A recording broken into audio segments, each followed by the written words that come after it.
Well, the Right Size, Bright Future Committee for Fayette County Public Schools held its second meeting tonight, and as they met, a packed house was full of advocates, parents, and teachers watching their work play out. Well, that meeting focused on what was the best use of 3 facilities within the district. WKYT's Jackson Plank talked to parents tonight. He tells us how they're feeling.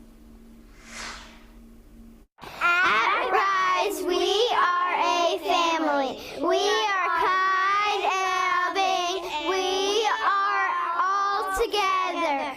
This chant of unity by a group of Rise STEM Academy students not only embodied the spirit of many Rise families on Thursday, but others too.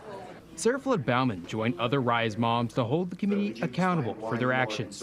I want a round table where both schools, both boy and girl schools, have a seat at that table.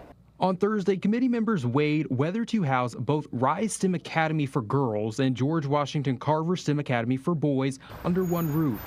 At the same time, the group considered whether to cancel the building contract for the Stables program. Jennifer Bowling went to the meeting to advocate for her child's school, the Stables. Honestly, I don't have to care if they close next year, but I do, just because of everything that school's done for my kids. During the meeting, a building leader told the committee that the Stables program could not be duplicated and it does not align with other facilities nearby. Dr. Matthews indicated that similar programming exists in the district.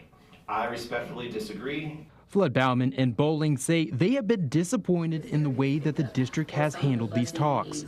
Both mothers say they just want equity for their respective programs. Both schools want and deserve to have a place of belonging. Reporting in Lexington, Jackson Plank, WKYT.